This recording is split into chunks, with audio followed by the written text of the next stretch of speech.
আজকে আবার নতুন দিন, নতুন মণ্ডপ, ঠাকুরপুকুর এসবি পার্ক। চলো তোমাদের ঘুরে দেখাই আজকের মণ্ডপটা।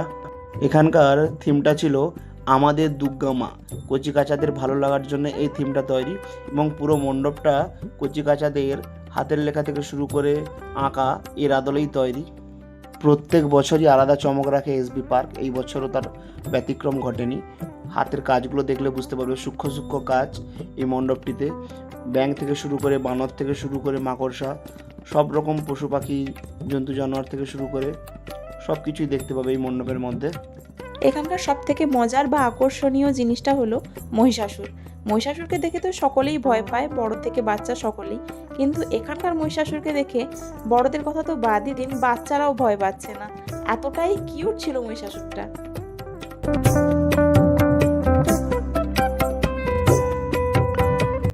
বেহালার আর একটা বড় পুজো তোমাদের দেখাই, বরিশা ক্লাব।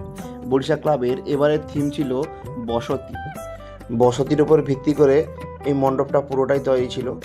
আর বরিশা ক্লাবের ওই যে থিমগুলো দেখতে পাচ্ছ বা বারোয়ারিগুলো, এগুলো সত্যিই জীবন্ত বারোয়ারি। এর মূল বার্তাই ছিল পুরাণ যুগের সংস্কৃতি এবং তখনকার বসতি। বরিশা ক্লাবের সবসময় আকর্ষণ থাকে মায়ের মূর্তি। লকডাউনের সময় মায়ের পরিযায়ী শ্রমিকের মূর্তি খুব জনপ্রিয় হয়ে উঠেছিল মানুষের কাছে। বরিশার আরেকটা ক্লাব বরিশা সার্বজনীন। এবারে এদের থিম ছিল রুদ্রাণী। এদের মূল মেসেজ ছিল সেভ চাইল্ড গার্ল। মণ্ডপটা সাজানো হয়েছিল ছোট ছোট কাগজের চায়ের কাপ দিয়ে। এখানে মা বিরাজ করছে আলাদা এক রূপে।